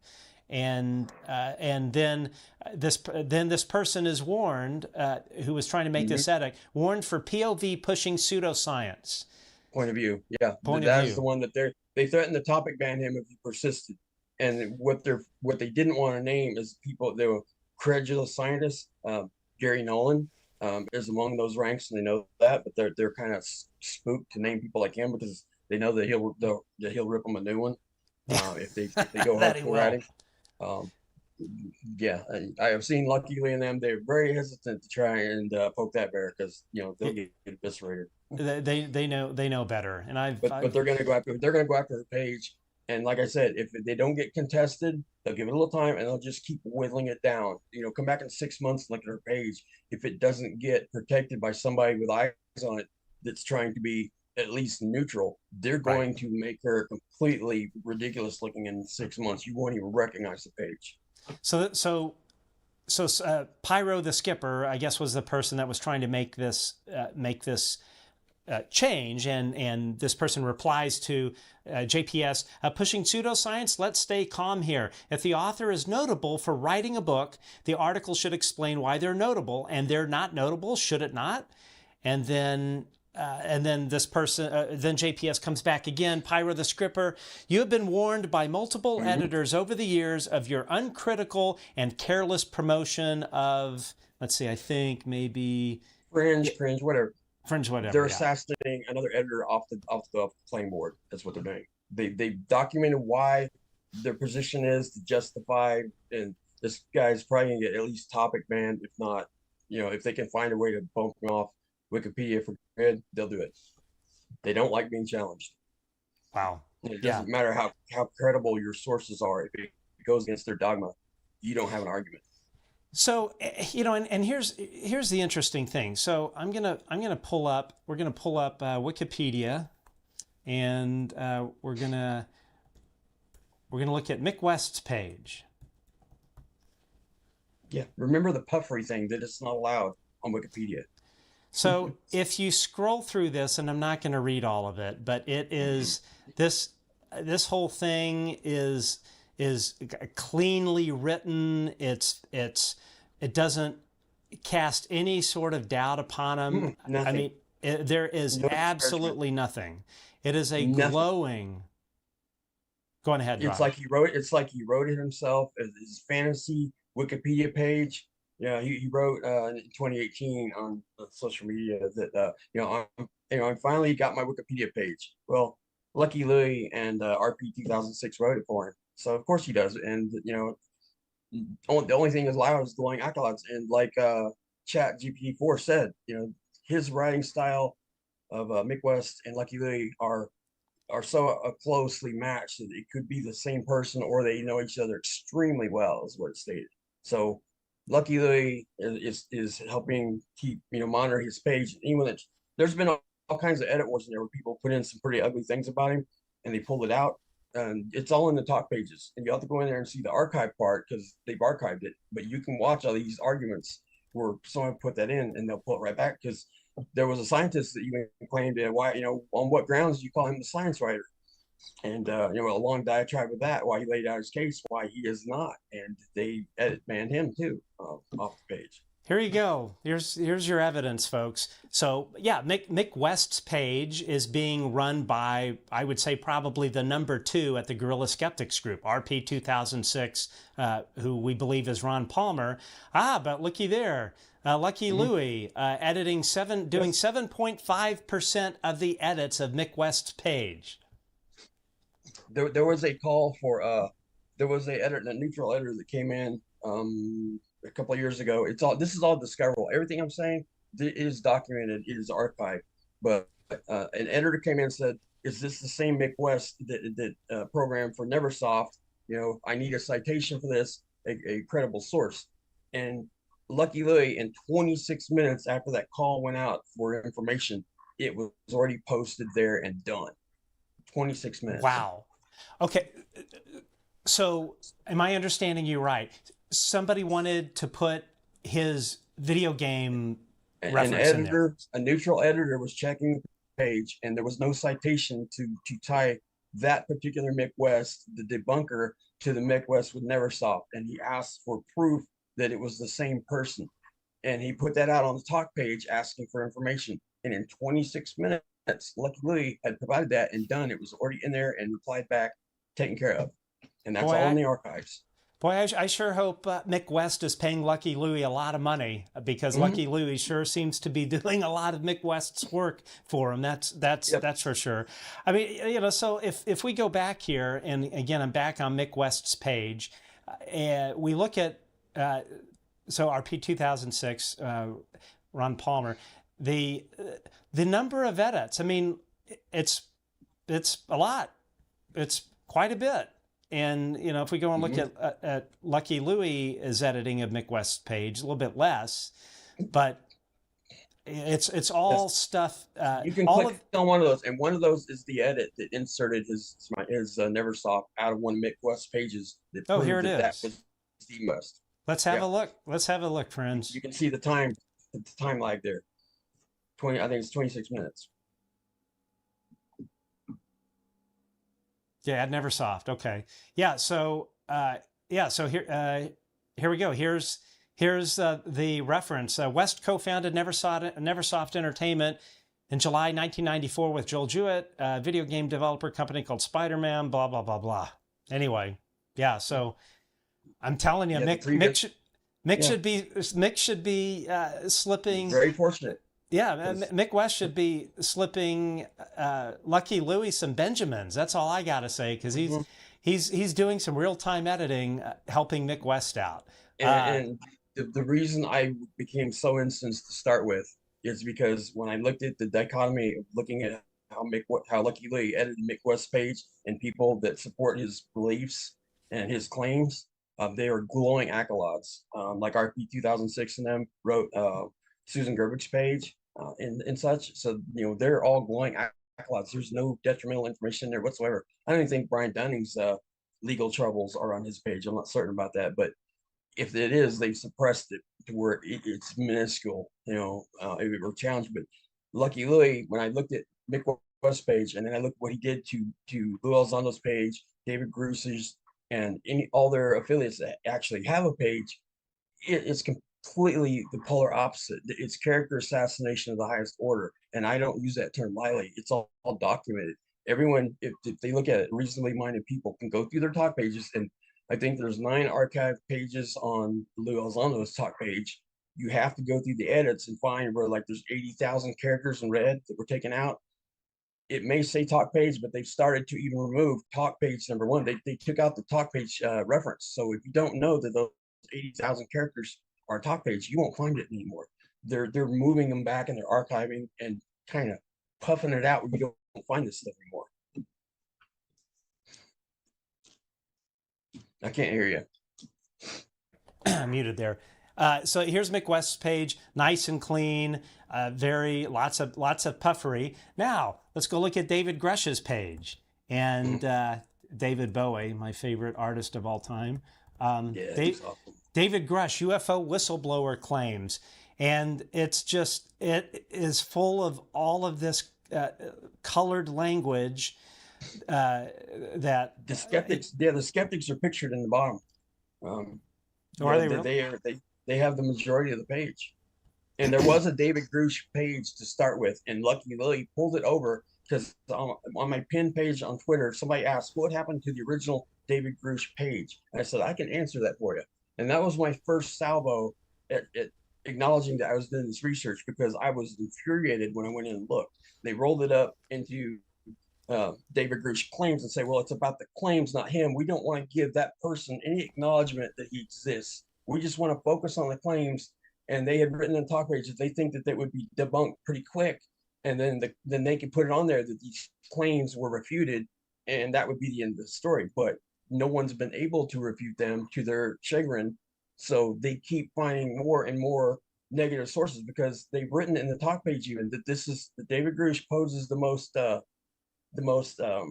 credulous and the most fantastic claims of anyone ever, and that he has to be basically stopped at any cost, that his narrative can't go forward with any validity. Sensationalism, bunk, and several other labels that they put on pseudoscience. So he's public enemy number 1 to the skeptics and the credulous, nihilists. Well, and that's when, if you go and you look at like this guy Parachris and this other person on Twitter, if you go and just scroll through their feed, it's all about Grusch, virtually all of it. It's all about defaming Grusch and trying to make him look like some quack. That's what's in these folks' toolbox. They play in the gutter. They live in the gutter. They are the gutter. Like Kirkpatrick's page, he gave an op-ed that is not proven with any facts. You cannot fact check his assertions that he gave in that radio interview. But every time he speaks, it gets shoved into his Wikipedia page as the gospel. And in Metabunk and in Mick West's interviews, he'll go on there and rail against all these people and all these scientists that actually have receipts. And like when David Grusch made his assertions, they come back and they counter. Well, Kirkpatrick said that he has seen no credible evidence that extraterrestrials exist, or that there was a crash retrieval program for UFOs.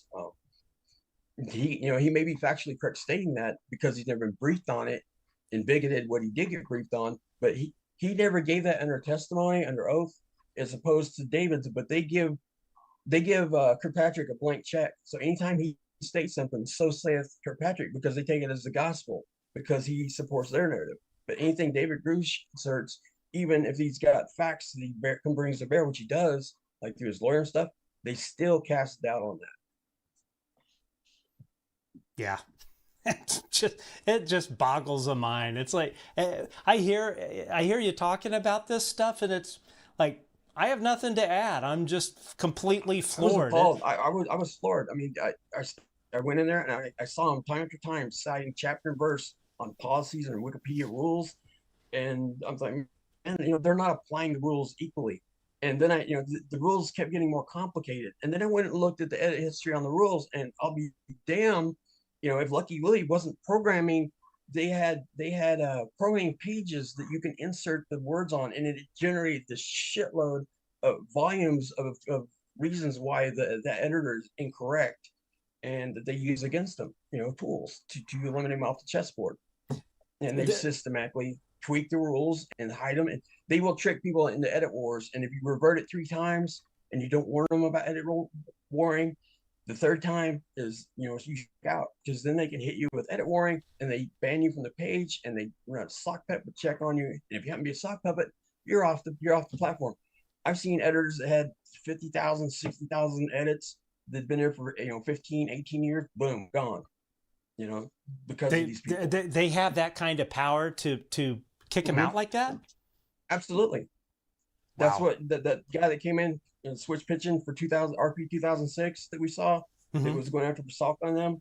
He's got that kind of admin privilege, and so does that JPS. They have very high editing powers to go against most of the editors, and then it becomes down to editor wars versus editors. I've seen some of that go on recently, but the other editors, even if they have that kind of seniority, they are not consolidated, to where they're a group that have the authority, because it's majority rules. So if you're a very senior editor and you go up against 2 or 3 other editors, you're gone. You're done. You can get topic banned. They'll run a sock puppet check on you, even with no suspicion, and then they'll ban them. And like I said, they've even banned some where they said that they think that they might be a sock puppet. That means that when they use that tool, it came with goose eggs with nothing. They still applied it to him and banned him, and they have no recourse. There's no one to call. You can appeal it to the board, but they have a backlog that looks like it's backlog for years. So if you ever get a response in your lifetime, you're gonna. So they know how to work the system. They've written part of the system, and they've monopolized it. So anything they want to control, any topic, they've got it. It's theirs. So Susan Gerbic in one of her YouTube videos, and folks, you can go on YouTube, search for Susan Gerbic or GER, was it BIC, I think, and I'll have to look here in a second, or Guerrilla Skeptics, and you will find tons of presentations that this lady has done. And one of the things that you will hear in her presentation, there's one of them, it was one of the older ones, but somebody had asked her, do their edits stick? And in other words, they put up an edit, do they get knocked out? And she said, nope, our edits never get pulled, because they know how to work the system. They know they can do it through bully and administrative terrorism. And yeah. And the irony is, I've seen them defend this on Twitter and on their skeptic pages and all that. They're saying, well, and on Reddit, where this is being argued, well, anybody can go in and edit Wikipedia, so just go in there and do it. Yeah, go ahead, try that, see what happens. They already damn well know.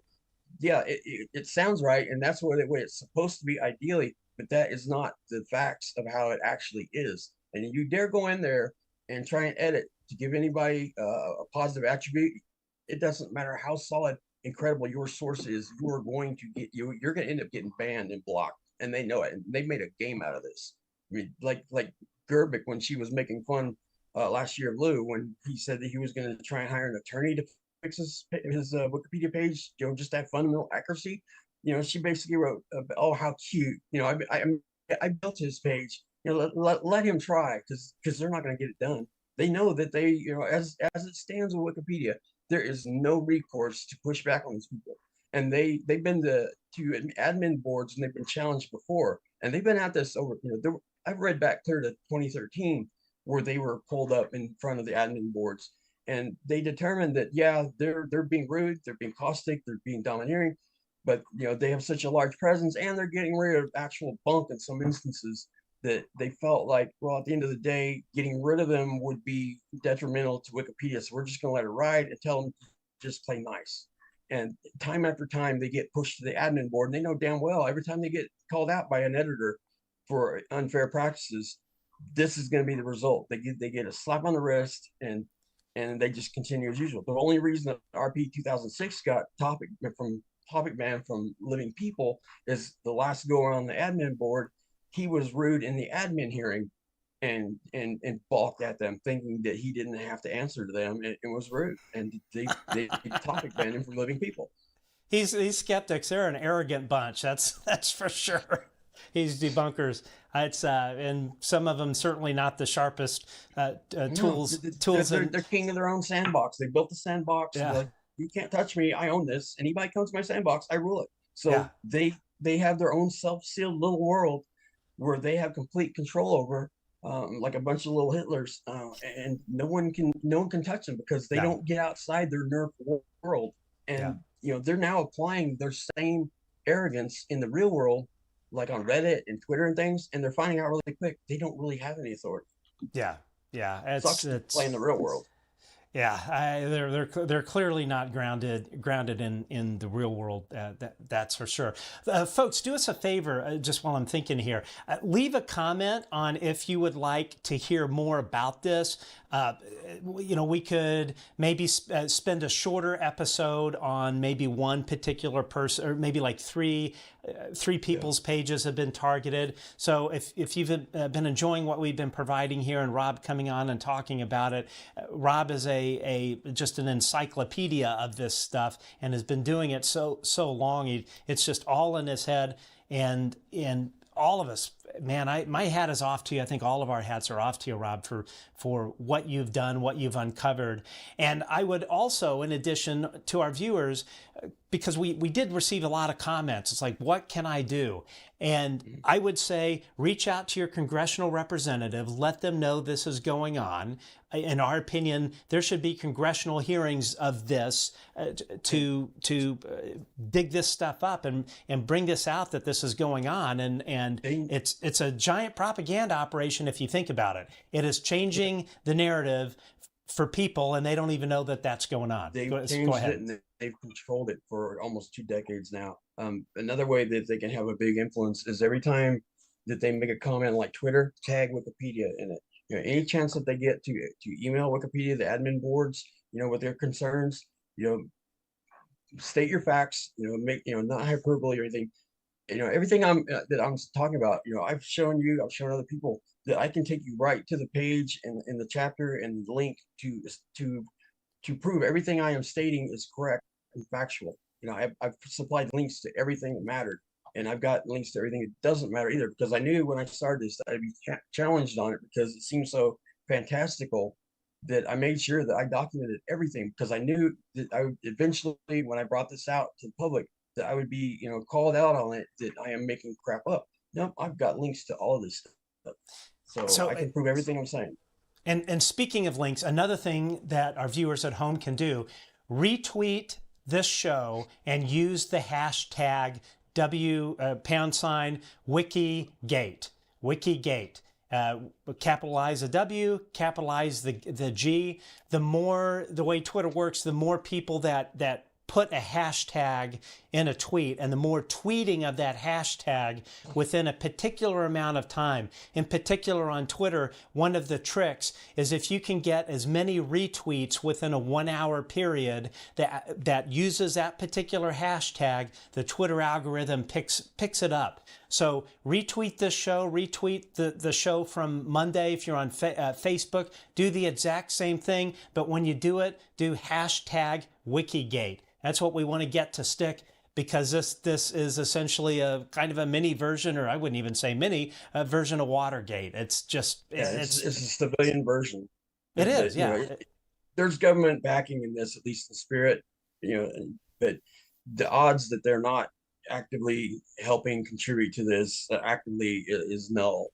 It's just finding it. But also tag, if you do the hashtag for Wikigate, also do the @Wikipedia on your tweets. And there are emails that you can email Wikipedia with your concerns. I encourage Living People that have Wikipedia pages that they can't get corrected. Find the correct emails. It's in there in the help section of Wikipedia, and email them, because they need enough voices heard will finally, I hope, get some eyes on this to start getting some oversight where they go in, they can do the same thing I did, and they have all the tools and they built them for this to review. They're gonna need a whole team to go in and do a comprehensive review of these editors and just find out for themselves what kind of organization they have built, how big it is, how expansive, and especially how they keep wanting more. They encourage more editors to come in and contribute to the encyclopedia. It's not an encyclopedia. A page can change in 30 minutes and completely not say what it did 30 minutes ago. But they keep driving good editors, people that are academics and scientists off the platform. They don't care what your credentials are. People like Hal Puthoff, they spent their entire life, generating, true science, true peer-reviewed papers, and that's the way science is supposed to be done. Not say, okay, popular mainstream opinions say that psychological, psi abilities are bunk, so we're going with that. So this book is going to offset your 5 or 6 peer-reviewed papers on your page. It's out of here. And we're putting in the debunker that claimed that your work is pseudoscience. That's his life's work, and it's disheartening. I've talked to several scientists now that have been blocked from their own page and topic banned. And I'm talking about people that do medical scientific research to try and find cures for diseases. They are topic banned for daring to go against these credulous, dogmatic editors. That's just disgusting. That's absolutely disgusting. Excuse me. So let's move on to some questions here. Firstly, from Kim Anderson. Love your programs, Matt. Rob, you're awesome. That you are. Anyway, and thank you for the super chat from Kim Anderson. Appreciate that. And Linda Thompson, we got a nice super chat from her. We really appreciate it. Love Linda's tweets. They make me chuckle sometimes. I just love her. I hope to meet her in person one day. Irina joined our YouTube supporters, financial supporters, so thank you for that. GW Magnify question, are you researching Reddit and Twitter too? Yeah, I have data mined them. Also, what I've done is when I put together documents, like when I started this, I covered everything, and then I had to start, like, for specific people like David Grusch, Louie, Ross Coulthart.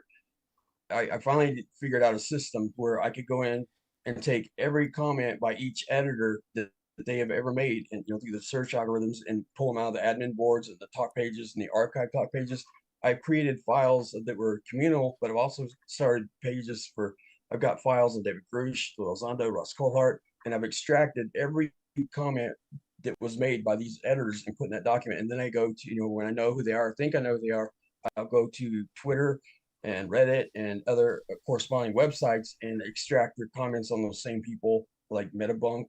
And I've got every comment, but like, for instance, from Mick West, I've got every comment he made on Twitter and Metabunk and articles, and I've started archiving some of the YouTube diatribes that he's spoke out against, disparaging him, and create a file for him, so that way they can comprehensively see everything that was derogatory said by each person. And I've done that for David. I've started with Lou and Ross and several others. So I'm archiving, and it's a long, arduous process that I've been doing for 4 months straight. I'm disabled. I don't, can't work, and when I'm up and able to work, this is what I've been doing, because the more I immerse myself, the more injustice I saw. And I'm like, I can't let this ride. But I had to find a stopping point. I had to find a leveling out place to be able to even explain it to anybody to try and help me. And it took me 4 months to get to that stage. And I finally got the help I need that can help me, go and do the data mining from these places on these specific people. And they can do that without me. They don't need me to help do that. They can learn how to use the tools on Wikipedia and go through each person's that's being disparaged, that really shocks their conscience, and just archive it in a document, put the link in there with it, with the comment, and then you can find their corresponding information on their Twitters and in their science, all the articles that they publish twice a month. And if they have a corresponding website, you can archive all the disparaging comments. That way you get the comprehensive view of how they're using multiple platforms to denigrate these people and completely do character assassination. So they didn't know this is going on. So they're pushing an uphill battle to try and get legitimacy to this topic You know, like Eric Weinstein said, that, you know, that we need to stop the stigma so people can, you know, we have academics and scientists that want to try and explore this and they need it. But as long as it's considered fringe, they can't touch it. And they are systematically undermining everything that they've done, like Eric Weinstein and Lou and all of them. Any credibility they tried to gain, these organizations have been undermining them, and they didn't know it. That is so comprehensive. You know, they're wondering why they can't get traction. You get congressmen look at these pages, you know, as cliff notes and look at it. Well, you know, Wikipedia states, you know, Wikipedia says the same thing that Mick West is saying, so it must be true. Well, there's a good chance he wrote it. It's the same person. The self-sealing, you know, source. Lucky Louie sources Mick West a lot. He's even stated, hey, if Mick West's tweet does not pick up steam, then we'll put it in the article, and that's not against the rules too. So.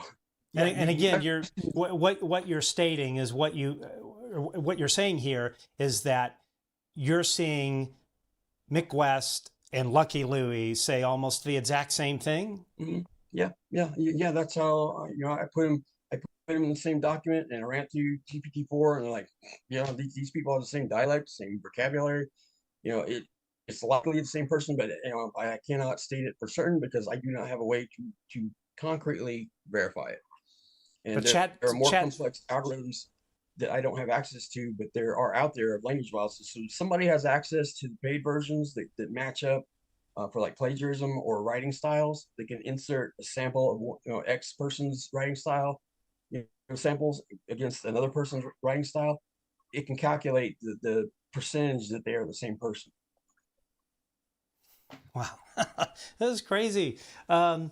Okay, GW Magnify, last question here.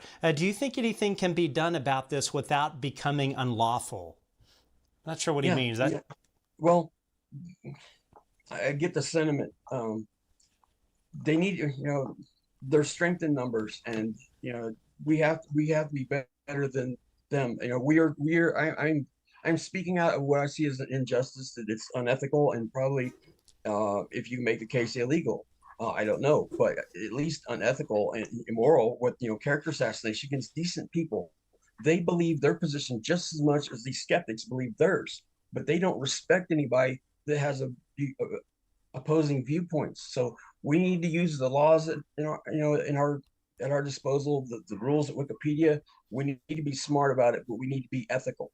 You know, they don't need to be attacked. They don't need hyperbole. They don't need name calling. You know, I don't want to denigrate Mick West because, you know, I want to stick to the facts, and I'm trying to make an even playing field here and give these people a fair chance and fair representation in the media to get their message out and be heard and not be considered fringe. And, you know, we need to be the change we want to see. So let's find out what the rules are to appeal this on, you know, on these platforms, and let's apply it. You know, we can boycott their products, we can boycott their magazines, their websites.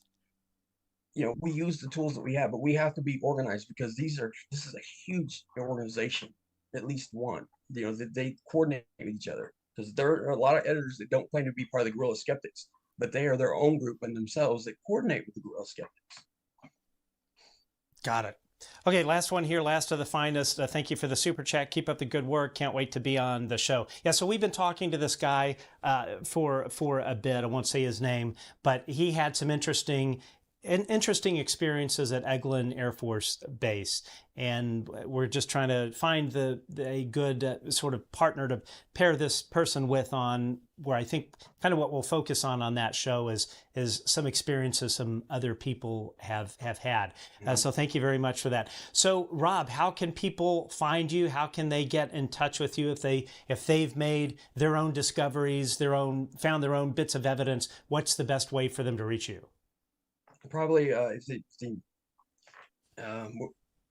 if they don't know my contact information at this point, they can get hold of me on Twitter. And, you know, if they send a message, it'll show that, you know, I can accept or reject if I'm not following them back, you know, whatever. But, you know, I have to pace myself on what I do, because I only have X amount of energy I can spend a day, and then I'm toast, and I've way pushed my my energy reserves, and I'm gonna have to probably heal for a day or two. So I'll probably be FK for a while. But, you know, send me a message on Twitter, or, you know, if you know somebody that's close to me, they know my email and stuff like that. You know, I've got I know I'm going to draw a lot of hate for this. I'm already being character assassinated on Twitter, and I don't care. Yeah, that's what they do. They live in the gutter, these folks. They've got nothing.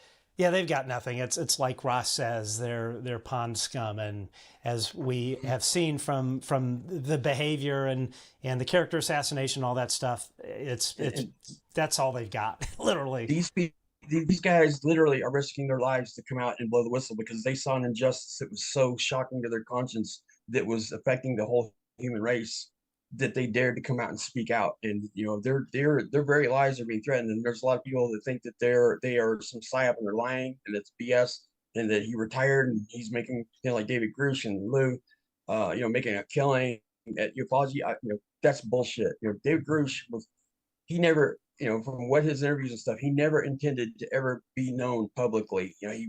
He had, at 34 years old, he had gained so much ground, and as a high functioning person in all the demographics that he worked in the government, he was excelling at everything. And then when he reported it to the DOD IG in good faith, what he found with this crash retrieval program, that got leaked, and then death threats ensued for I think everybody that was on those documents. And then they had to report up to the ICIG, and they still didn't start looking into the claims fast enough or quick enough to get remedy. So, like you say in the interview, he had to go public with it. He never intended to go public. He didn't want it. He's not a ufologist. Neither was Lou.